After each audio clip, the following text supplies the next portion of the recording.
So welcome.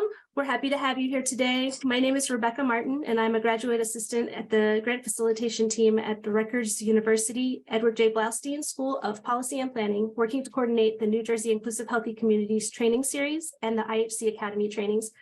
We're thrilled to have you today and to be joined by Mayor Jaclyn Veasy and Councilwoman Heather Cooper from Evesham Township, who are going to talk to us about their community mission to build a community that is centering disability inclusion work to create a community that works for all people who live there. Before we begin, I have a few notes that I need to go over. One is that we'd like to make you aware that we'll be recording today's training. We have enabled captions, as I said, and if I become aware that an interpreter has joined, then I will put it in the chat so that you can find her or him. And then there will be time for questions and answers toward the end of our conversation today. You can feel free to add any questions that come up for you in the chat, or you can also hold them till the end. That's up to you. And given your interest in today's training, we'd like to send you some updates about IHC trainings. If that's okay, then you don't need to do anything, but if you would like to be removed from that list, then please give me an email or leave me a message in the chat, and I'll put my email in the chat in a moment. One moment. Okay, screen reader accessible slides for today's presentation are available. I sent out the link this morning in case you'd like to download them, but I'll also put the link in the chat in a moment. And then finally, I'd like to take a moment to express our deep appreciation to Perry Neron and her team at the New Jersey Division of Disability Services. Hi, Perry, for making this training series and the IHC grants program possible. Thank you so much. And so now, without further ado, I'm going to turn it over to Mayor Jackie Veasy, and she's going to tell us about Evesham's inclusive municipality. Thanks. Hi, everyone. Welcome to this webinar tonight. We're honored to be here with you. We're just going to give 1 minute because we do have a PowerPoint slide. So our team's going to share their screen with the PowerPoint.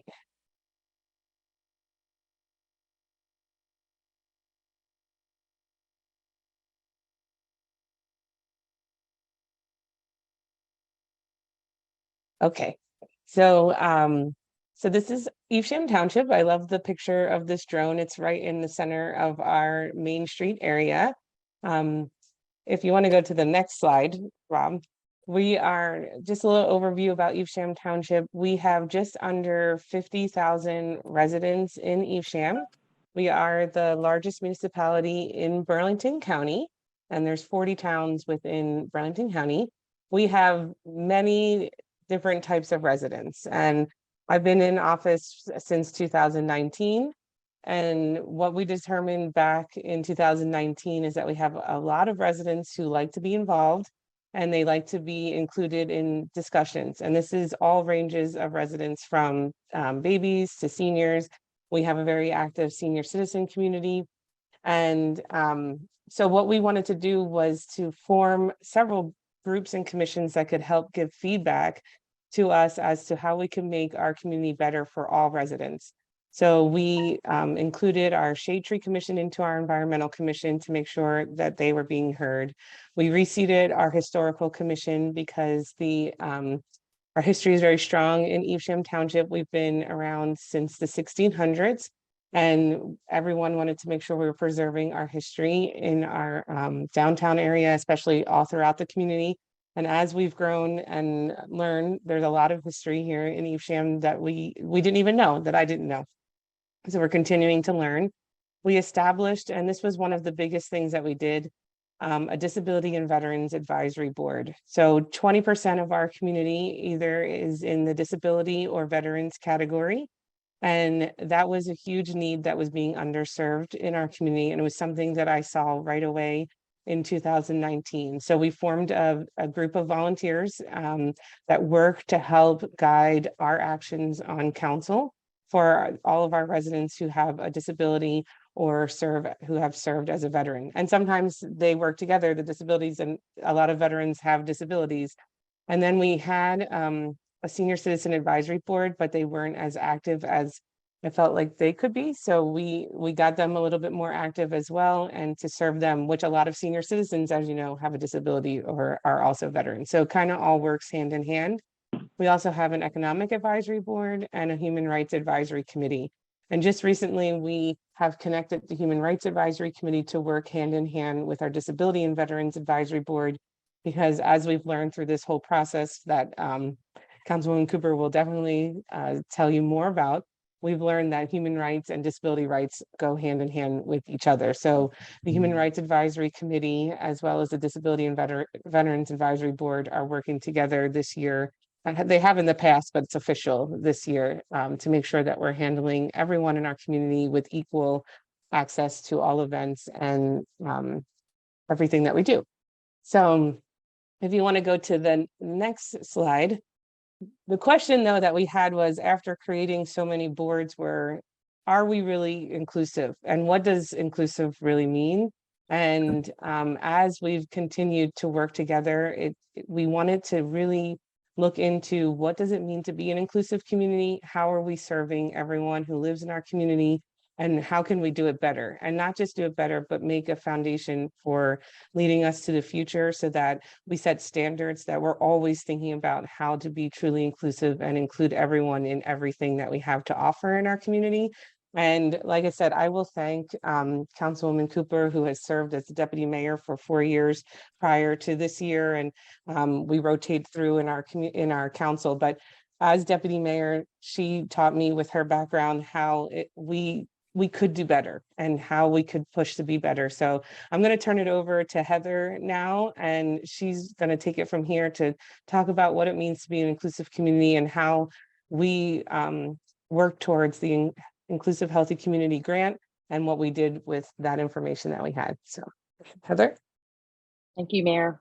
Hello, everyone. I'm excited to be here, and thank you again, Rebecca, for the opportunity. A lot of what we learned as we established the Disability and Veterans Advisory Board was that people who were underrepresented or their voices were not heard, we didn't hear from.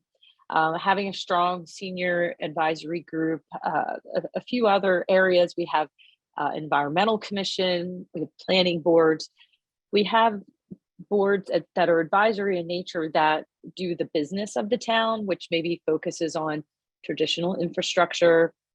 And in local government, there are documents that start to guide what the town should look like and the planning for the town into the future.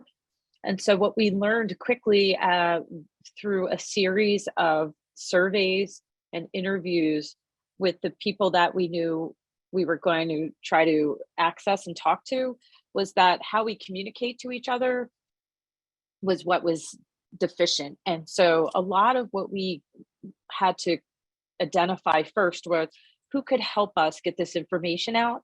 And while Evesham is made up of businesses and community members, civic organizations, our schools, our fire department, we have a municipal utility authority, what could we as a municipality and local government control in terms of who we could reach out to, what impact we could have? And we knew we had to start with the local government itself and the municipality itself.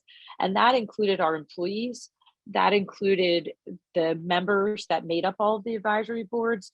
And so establishing that Disability Veterans Advisory Board was our way of adding that additional layer of family members, individuals themselves who experience a disability, and other members who might work in the field, community providers. Those types of people were also then included in that as well. So what we had to do was think about how we communicate with each other. And a part of the survey we did with CQL, which is, I'm gonna screw up the definition of the name, but they are a surveyor organization that focuses on quality improvement, quality of service delivery to providers all around across the country. So how we communicate and the ways in which we communicate and how we even describe people and label people was one of the first things that we asked them to ask people about. And that was our employees. We also asked people what physical barriers did they feel like they faced in our communities, specifically the facilities in a municipality. We have sports facilities, libraries, our municipal building itself. And so we did also ask people, what did they feel like was in the way? Our courtroom, our bathrooms, just basic spaces that we take for granted and use on a regular basis. And then what we wanted to also ensure is that as we're going through this experience, we received the IHC grant with several $100,000, it was $100,000, so several $1,000s. So we're like, how can we as government work with private sector and make sure that these policies and procedures are going to improve the quality of life and also be sustainable, right? We just didn't want to put up some great pictures, say some great things to people, have some groups, but we wanted it to be a sustainable practice. So next slide we can go to, can start to talk about the things that we did. So not only do we work with CQL, if people are familiar with or not, here's some of the things that we did. So we applied for the Inclusive Community Grant from the state, and we wanted to develop a permanent inclusive component of what is known as the Township's master plan for individuals who experience disabilities. The master plan, again, is the planning document for future growth and development of a town. We wanted to also identify a permanent inclusion component so that as people in the future are writing policies, designing future buildings or infrastructure, all of our facilities also have the same information. And people with disabilities are always included in all elements of development, because these are generational changes. So when we have capital budgets as a town, we look at use of life over a 20-year span. When a town goes through experiences of evolution and growth, we have to consider all the people that live there and make up the town. And what I have found in my years of working professionally and career, that people experience disabilities across every ethnicity, religion, age group, and so on. And so when we're making changes, we want to make sure that the voice of people in this particular group are not left behind. And that matters from the physical components present on our boards that we have, participate in all areas. So this was really just beyond accessibility in a physical sense. This included all elements. You can go to the next slide. So can you go back to the collaborative slide? So this particular slide is a reflection of a story that we created with an organization called The Collaborative, which these stories and pathways that we wanted to create about what was important to us as an inclusive town, we built through this experience of community surveys and community meetings. So we did online surveys that were sent out, like in a Google, why can I not think of the word, these Google surveys that went out. They went out to everyone in town. It went out to the schools. It went out to as many people we could reach through email, social media, all of these discussions that we had. Oh, here, thank you. In how we did the community surveys. So they were township employees, general public, caregivers, provider managed organizations, family members were all included. We did the community meetings in Zoom and in person. We were still coming out of COVID, right? And then not only did we do the surveys, but the results of the surveys, then we had second rounds of community meetings so that we could talk to people about what was important. So we did all that. That took some time. We had a strong, very strict guideline, but also flexible, I will say, with our grant. But it helped us stay on track to move the conversations forward about what we wanted to accomplish. We know that the Pinelands also is a part of some of the IHC grant funding, and some of the information was overlapping because Evesham is a town that is made up of a lot of Pinelands areas. And what we heard from people was about accessibility, especially in light of COVID, into our parks, our open space. We heard that the design of some of our bathrooms, our outdoor facilities were not walkable. We heard that closed captioning was not something we did as a town. And here we've gone through almost a year and a half of COVID, and we're like, oh my gosh, did we not remember that this was important? Sign language interpreters, having people in the right spaces to help translate information. Really easy in local government to forget these very basic things that are happening, we hope, all across the country, right? They should be fundamental. Making sure people have multiple ways to communicate. And I think through the pandemic, it increased our awareness of this by having to be remote and not being with each other in the same way. So the simple things, well, I'll say simple, but in local government, some implementation ideas can be very complex, and inclusivity meant that people had to be involved and they had to tell us what was important and what we did not remember. And those were actually hard conversations, because having worked in the field myself over 30 years, and then to know that here in the government that we would think would be, in 2023, we were forgetting fundamental things like having ADA designated areas in our council meeting and in our courtroom. So if somebody who uses a wheelchair to get around could have a seat in a comfortable place. Those were immediate changes that we were able to make. The closed captioning via live stream and Zoom meetings, working towards interpreters when people convey that they might need that, or let's say public meetings, any of our public meetings. Those recommendations also started to be laid out into our master plan, which, Mayor, maybe you could comment a little bit about the elements of the master plan and what it's important to capture, if I could ask that from you. So the master plan is the planning document that oversees the entire community. So when we are making recommendations as a township for new buildings or for parks or anything that has to do with what the look and feel of the town is, that is part of the master plan of the town. So one thing that we knew we could definitely update and make better and stronger to help make sure that we were being completely inclusive was the master plan, because that is a planning document for our community as a whole. So it does relate to mostly government-owned properties, municipal properties, but it also is part of a planning document. If someone was to go to the planning board, would have certain regulations in there that would fit with our master plan as to how we would like our community to be.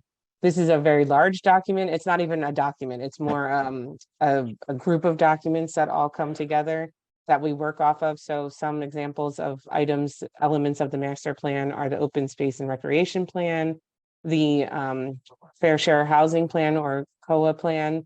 All of that is all part of it. We have a downtown plan. All of that, when put together, makes up the master plan. So you can't walk into a township building and be like, can I have the master plan? Because it's not how it works. It's like hundreds, thousands of pages of documents, but elements of the master plan can be updated regularly and then prepared and looked at for review. And every 10 to 12 years, the master plan gets updated so that it can be inclusive. So we're kind of in our phase right now of updating our master plan.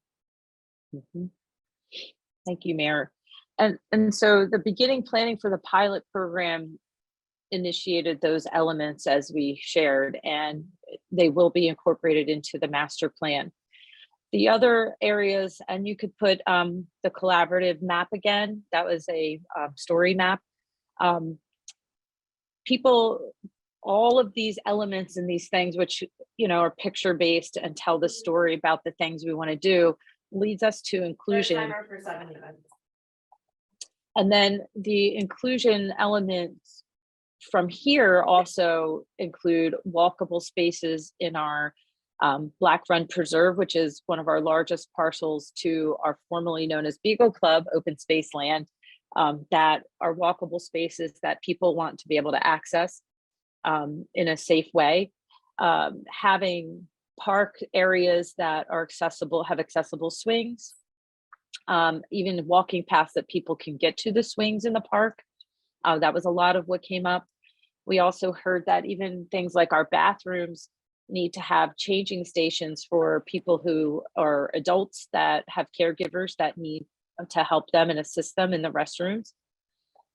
We heard that people want to feel included and their voice heard at areas like advisory, let's say, youth advisory committee we have, or our environmental commission, that there's a voice at the table.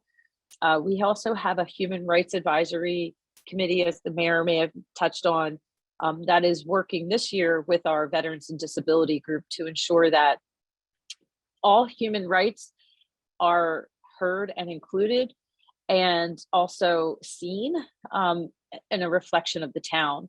And the ways in which they're seen, we talk a little bit further, that inclusivity model is that someone who might be neurodiverse could work and have a job in the township. Somebody who might have various ethnicities, or their gender might be different, like whatever that inclusive element of their life is, we want to make sure that that inclusion is felt in the town. And that statement there about inclusion is about living full lives and learning to live together in community, celebrating all our diversity, welcoming the gifts of everyone. Included for us a part 2 to this IHC grant. We were awarded a grant that helps us support employment for people in the municipality, and it was done in a pilot manner to serve high school students or people between the ages of 18 and 21 to have workplace, I'll say, practice readiness, job readiness, and potentially even a full-time job at some of our programs. We're a large town, as the mayor mentioned. We have over 14 departments of varying responsibilities or jobs that somebody could take on. And so we worked with the grant, the dollars, so the person could also be competitively paid to work either in the clerk's office, at our golf course, working. We have, let's see, the tax collector office, the tax assessor office, finance, a Department of Public Works, like all elements of what makes up a municipality that someone would be able to experience and have exposure to what it would be like to work in those settings. And so for us, that was a huge representation of inclusion. And as well as I mentioned too, and I talked a little bit of this about at the League of Municipalities, the mayor and I did a presentation there, that this inclusivity was just a further expansion when we came into office in 2019 to make sure that we have a diverse workforce. Our workforce that represented and was the public facing employees were not always reflective of the town. And so our township manager is the first Latino male in our town. I'm pretty sure is the manager. We have several members of our police force now. That has been a big initiative to make sure there's a diverse workforce. We are a police force that has diverse women. They took an initiative and challenge called 30 by 30 to have 30 women at least employed over a period of time, commitment that our police force has taken on. We have people of color, nationalities, cultures that represent the town itself as well. And with the changing workforce that's been evolving, and the generational change, attrition, retirements, post-COVID world, it was really important to ensure inclusivity was long lasting in as many places that we could oversee and manage and give guidance for. So the mayor has a huge wellness initiative and campaign that she's done going on the 5th year now. And our wellness includes inclusion in so many ways. We are a town that has over 600 participants in a sports unity program. They were a lot of our surveyors and talked about what it was important and what we heard from a lot of people about what they want. And it's the same thing that the average human being would want. And you can see again what people want, those simple things: someone to love, somewhere to live, somewhere to work, and something to hope for. So Mayor, if you'd like to give further comments on some of those areas I touched on. But when we talk about being inclusive, we mean it. We get the feedback from all of our advisory boards, and they just keep us very busy. We're a very thriving town in these elements.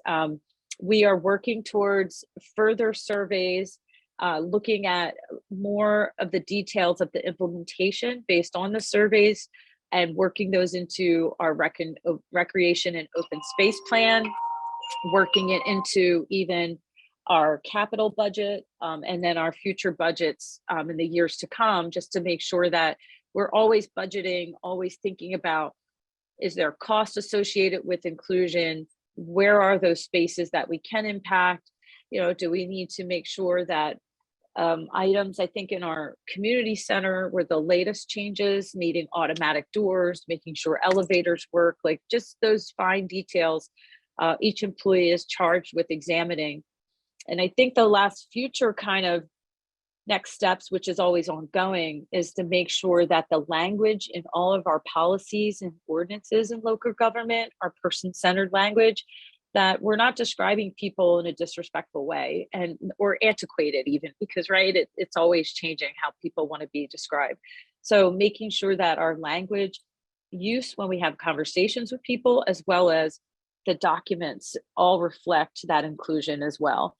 I think that's the best thing government could do in being an example to their community, is that level of respect is captured in every element of the work that we do. So Mayor, I'll just turn it back to you if there's further comments on some of the inclusion topics that I shared.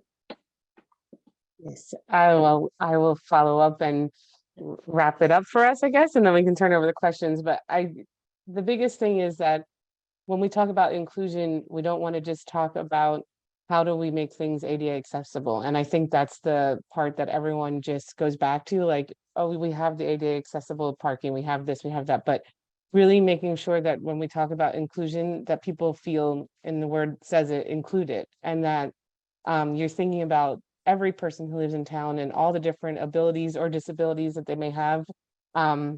Our Disabilities and Veterans Board last year celebrated Abilities Awareness Month. And we talked about, you know, there might be a disability, but it's not a disability, it's an ability for something else. So how can we celebrate everyone's abilities and what do they bring to our community, and making sure that they're all taken care of in the same manner? And that's what we're trying to do. And it's like we've only touched the surface of it at this point. And I'm continuing to learn. And like I said, I appreciate Councilwoman Cooper and many other people who have come forward, who volunteer their time to make us better. And we're going to continue to work towards just being the most inclusive community that we can be, and serving everyone who lives there. So thank you everybody for listening. We'll answer any questions that we can in regards to this, but I do want to say thank you to IHC and the grant, because it really did help push us through some of the process that we were trying to get through when we started, and when we first started talking, and then to where we were able to be today. So thank you, everyone. Thank you both so much. This was so great and informative. I really appreciate you walking us through the process and all the changes that you're working to make. It was really great. We do have a question in the chat, which I think you may have started to address. So there was interest in whether, let me see, it's Evesham. Is that the right way? Okay, I'm working on it. Evesham Township completed a municipal transition plan, the ADA transition plan. Is that something that the township has done? I'll let Heather answer, because So that is completed. Our engineers complete one every time, like there's development in the town, like whether it's road work, unless there's some specific ADA plan that's specific to municipalities, the manager could speak to, but those are required at every time there is a change to any of our facilities or structure.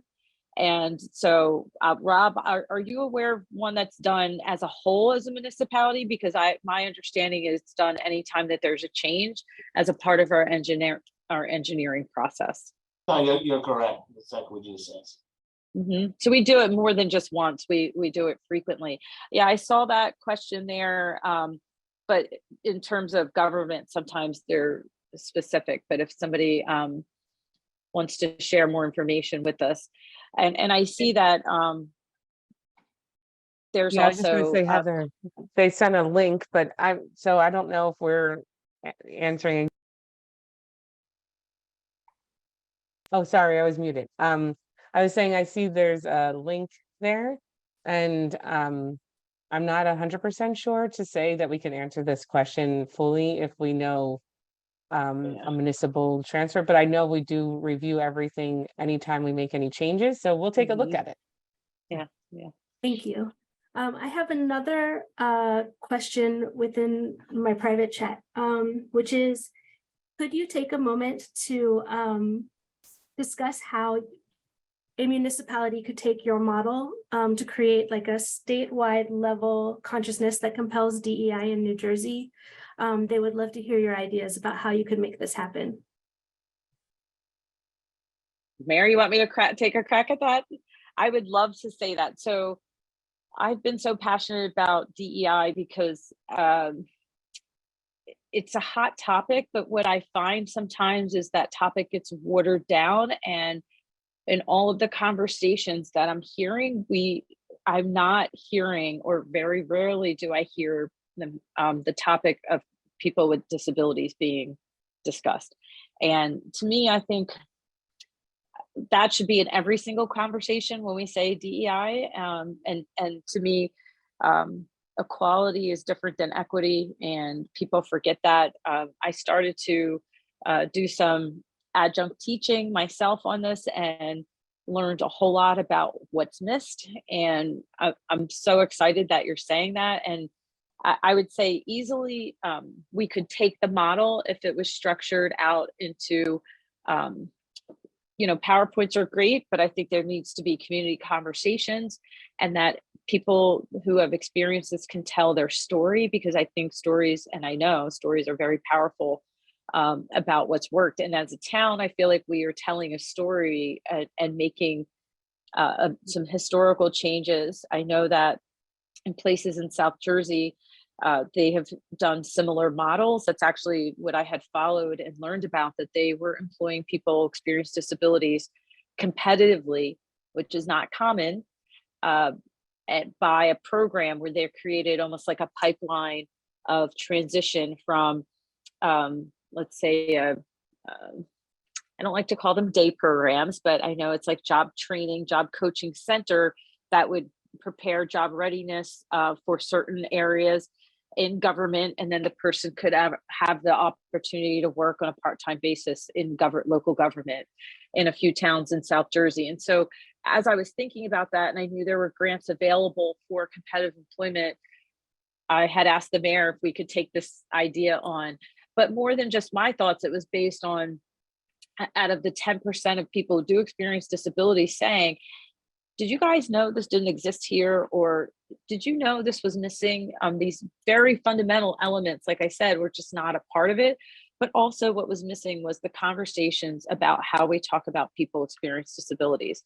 And I think that it's uncomfortable for people, but I think when we just lay out labels, like that could be another element of this training that we could do for municipalities, is what do your documents look like? How are we talking about people? What do your staff who interact with the public every day know about someone who might be deaf, who might experience blindness, who might use a wheelchair to get around? If they can't even get through the door of your municipality, you probably have a problem. So I think you can keep it simple, because it feels so overwhelming, is to always first look at facilities and structure and look at your documents.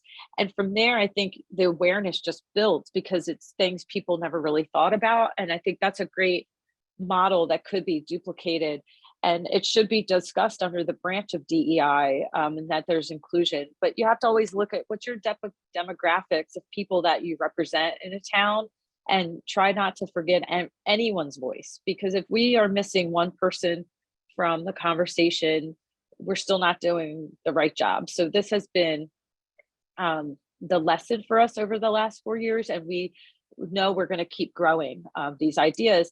The mayor sits on the Economic Advisory Council, and I haven't brought it to her yet, but we're going to see how we can help businesses also incorporate these same ideas that we're discussing. So it could be a 1, 2, 3-part series. It could be a series of conversations, but I think anything that would bring the awareness for people to create change could be replicated. Thank you. I do have a few more questions in the chat. So one asked what data is being assessed from the Council on Quality and Leadership to monitor outcomes. So what data? Was that the question? The CQL, what data from CQL is being utilized to monitor your outcomes? That's And a I great guess question. If any question I ask, it's not very clear what I'm asking, feel free to unmute and clarify if you're the asker. But Hi, this is guess we can- Allison. I work for the Long-Term Care Ombudsman's Office on MFP I Choose Home. So we are very interested in community integration for the folks transitioning to the community. And thank you all for speaking. So my question is really, I'm the quality specialist. So I always think about like, how are you tracking that the improvements that you're doing are making the impact that you hope that they're intended to make? Well, I'm going to let Heather speak too, but I would assume since we only actually just started to make changes, that in a couple of years, we would do another one of these types of surveys. So that's what I like to do, is like a 5-year plan. So you do something 5 years and then 5 years you reassess. So that's what I'm thinking. I don't know, Heather, if you had a different plan on this. Heather has been the lead on this project. Because I'm like obsessed with making sure that it happens. So thank you, Allison, for the question. And on the Council on Quality and Leadership, CQL, thank you for who put that in the chat. Like my brain has to shift into coming out of acronyms. Our survey is on their website. If you go to their search, go to their website and do the search engine Evesham, the survey comes up. And it talks a lot about like the survey that they did was giving us guidance on what elements we should work towards and focus on. And so, like I said, the tangible measures were the things we could quickly fix, so the things that we'll reflect on and say, how many pieces in our master plan, like that will be, to the mayor's point, I agree wholeheartedly, what we'll measure and look back on to study the impact is, do more people who experience disabilities sit on our boards, and have we included them as members in our documents? Are more people feeling like they can access the facilities in a municipality because there's now space for them to be there?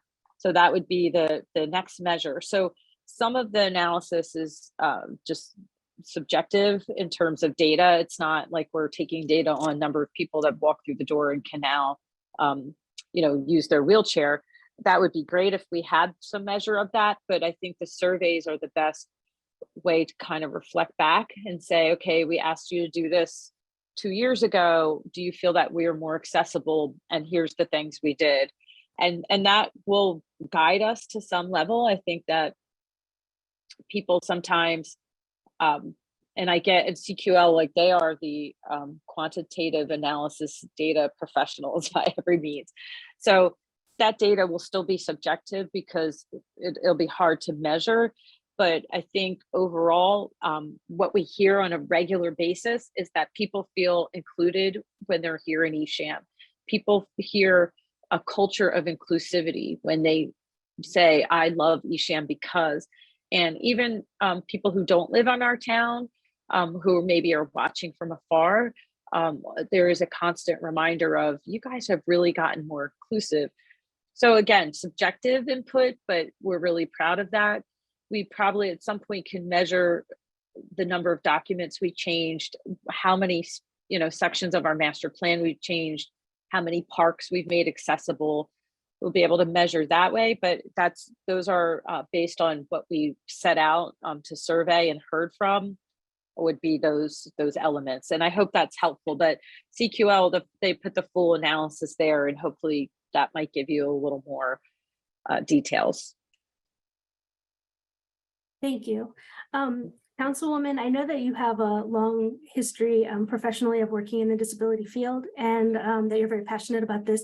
I was wondering if you could talk a little bit about why, with a background like this, you still found it beneficial to work with a disability strong the collaborative, but your consultant, I can't find my word, but can you talk about why someone who does have a disability background and expertise would want to engage a consultant like this to do this work? That's a great question. I would have ran every meeting if I could have myself, but I think that I am biased. And so I'm very passionate about the work. Yes, indeed. And have worked with organizations like the Collaborative and CQL. But I think it was important that it was someone that could help guide us in our storytelling that was not a part of the town, because that way they have a different lens to see what's really happening. I might think we're doing really great. The mayor might think like, oh, we're doing really great. We're having all these conversations, but it allows for perhaps more authentic or genuine feedback as well, because the reality is we're still government. We still wear those titles. And while people might know my background, they might perceive me in a different light standing before them, or be more reserved to share openly about these topics. Because again, like I said, I think while most people experience disabilities, it's all right out there, right? You can't really, not some, there are hidden disabilities, let me be clear, but it's uncomfortable for people to share openly, and especially to give feedback to government what they think could be better. I think that's not common.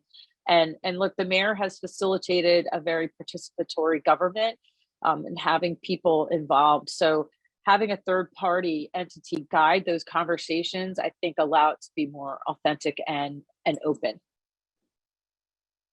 Thank you so much. I see that Arlene Romoff has her hand raised. Arlene, if you'd like to unmute.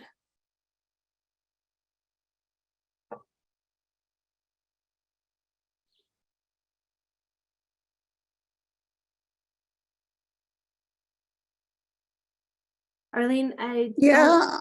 Oh, there you are. Oh, Okay. there we go. I was waiting for the video to come up and it did. Okay, thank you. I am involved with advocacy for people with hearing loss. And so that's what brings me to this event. And it's really great listening to you all and the passion that you bring to the subject. I myself am deaf. I'm a late deafened adult, lost my hearing in my late teens. And after 25 years, cochlear implants became available. And I've had my cochlear implants for 25 years. So I bring a very long history. I'm the past president and co-founder of the Hearing Loss Association of America's New Jersey State Association. We have a very good and strong state association. Okay, I just put an article in the chat. It's from AARP, just to give you the credentials there, that the ADA requires assistive listening systems in places of public accommodation. So your meeting rooms, your courtrooms, your community centers, those all are supposed to have assistive listening systems.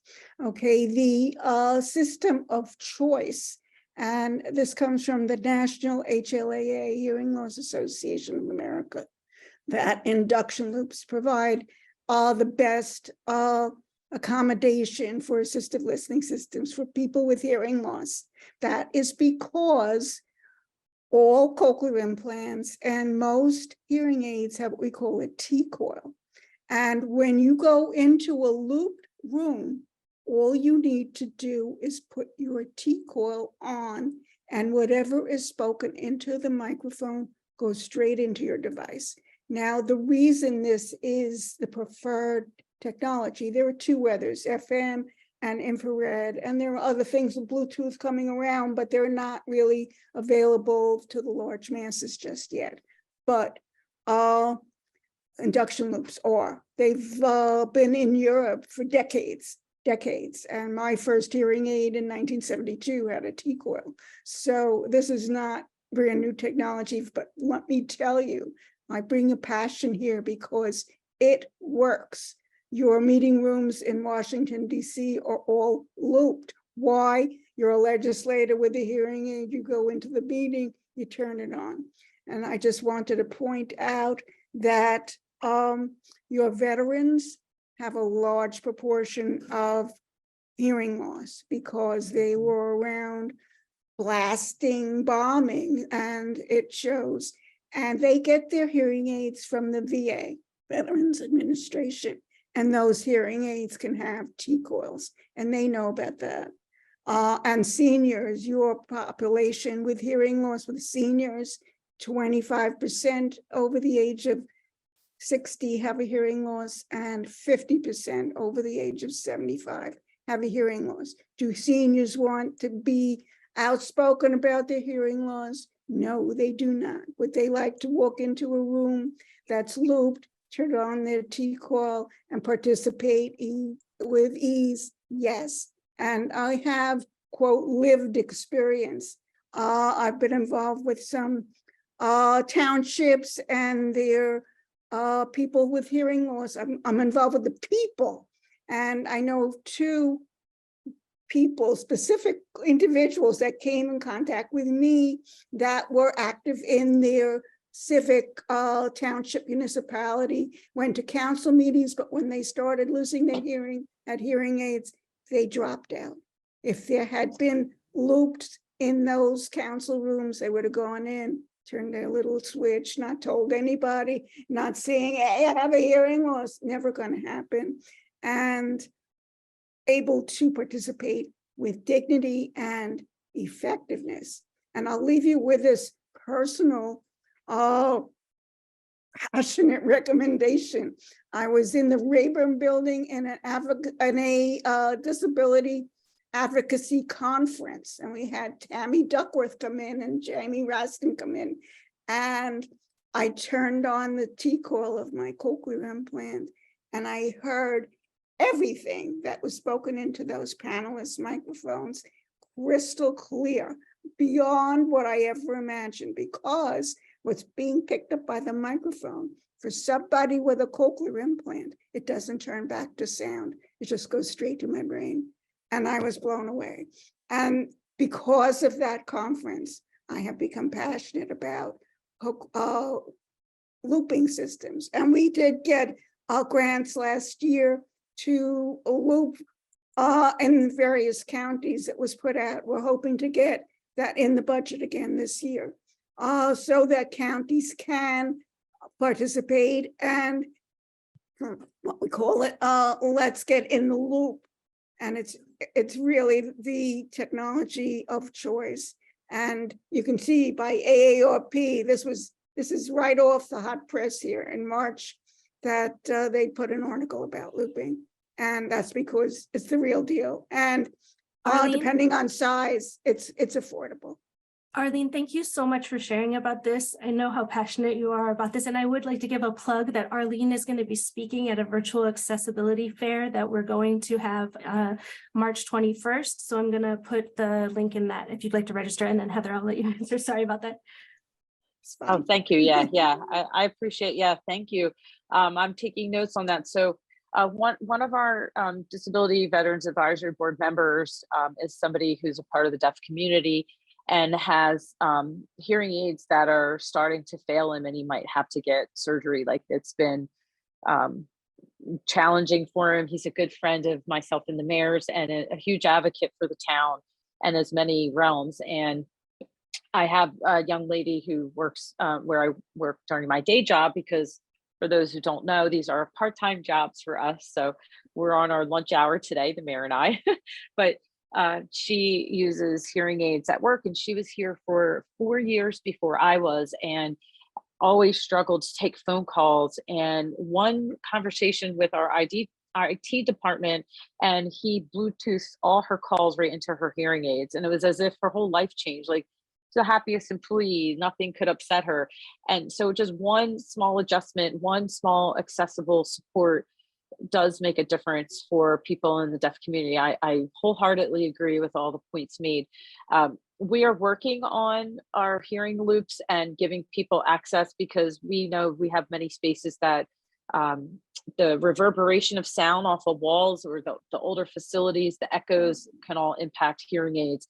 And we do get that feedback often. So we've been working to identify what our library system can help us access. And if you have other resources, I know the mayor would love to hear about them and we could work on that. So we'll look for that webinar or look for you at the health fair, Rebecca. If Definitely. there's something we can Absolutely. attend, that would be great. That's why I come to these, and that's why you want me here. Sure. This is gold, and we're all, Sure. we have the same objective. Yeah, and I want you to know that there are strong advocates in Evesham for the same purpose. And we also, part of our grant, there was an organization, we hadn't heard from them, right, Mayor, that they're part of an organization that supports people who are in the deaf community as well, who are willing to come out and do free surveys for us to see like what we could do better. And that was a part of our phase 2 as well. But we were trying to, of course, implement the easiest things that we, as they reference, low hanging fruit, but just things that we could easily correct and make better. So we know there's plenty more work to be done, and having access to as many resources in our town, we need that. So thank you. You're welcome. You're welcome. Okay, we have time for one more question. If anybody would like to.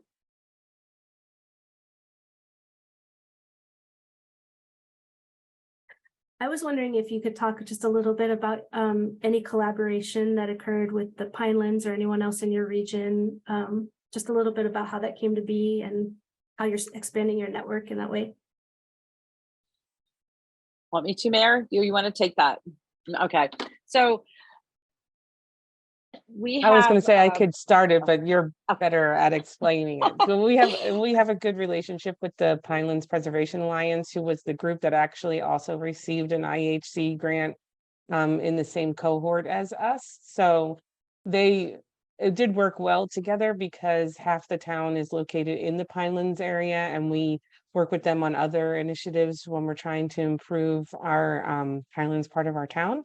And one of the biggest things there is our Black Run Preserve, which is a public park, which became very popular during COVID. We saw how the need was there, but one of our biggest challenges is that it is not accessible for people. And so the Pinelands noticed that with many of their parks, that they're not accessible, just the terrain, the pine, pine needles, everything, the way that it's set up, sand. And so we worked collaboratively with them because we could work to say, we have a park here, we're also going for the same initiative as far as making everything inclusive and accessible to all of our residents. So we did work with them, but Heather, I don't know if you have more information in regards to where their project went once we did some conversations with them. Okay. Thank you, Mayor. That was perfect. Perfectly said. The one thing the mayor, she has the ability to give the full vision, and then I get passionate about the details. So we work really well together that way. Thank you.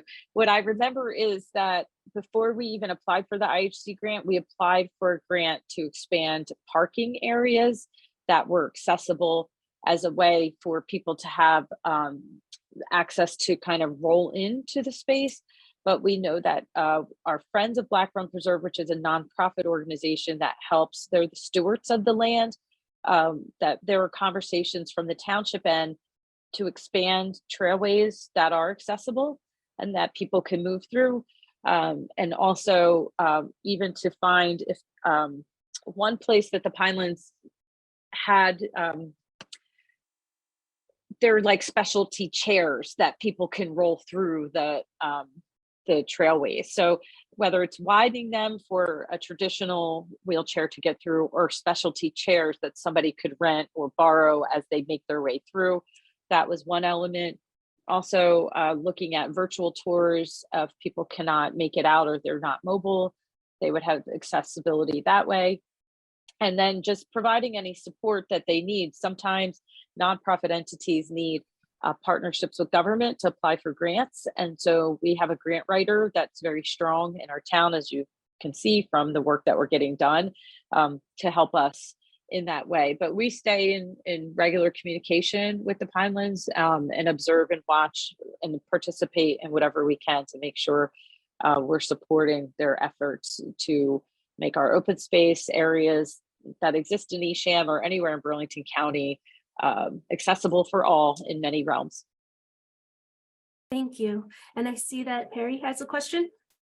Well, not a question. I just wanted to add something. I know we're out of time, but I wanted to just mention that. So what the Pinelands has done is they've gone on to write a proposal to the Robert Wood Johnson Foundation that they are hoping will be funded. And we are also working directly with them and Duke Farms and the Blaustein School on access to nature and putting together a conference for October, and then hopefully lots of other steps around that to really begin to concretely look at access to nature, you know, as a kind of an issue on its own. So I just wanted to throw that out there for anybody that has interest in that area. There will be more to come on that. And just to say that this was a wonderful presentation, and just really super interesting, and love your commitment to this. And I hope that other people found this, you know, as helpful as I did, really informative. So thank you, Heather, Mayor, thank you so much. Thank you very much. Yeah, I'm seeing already in my chat, people are saying great things. So thank you. And thank you, Perry. And we are, in fact, at time. It's been a wonderful time today. Thank you both so much for sharing all of this with us. We really appreciate it. And thank you, Robert, for your tech assistance. I also would like to thank the Division of Disability Services, as always, for supporting us and making this training and also the grant program possible. Thank you again, Mayor and Councilwoman. We really appreciate your time today. Thank And you everyone so have a much. great. Thank you. Thank you so much. Take care.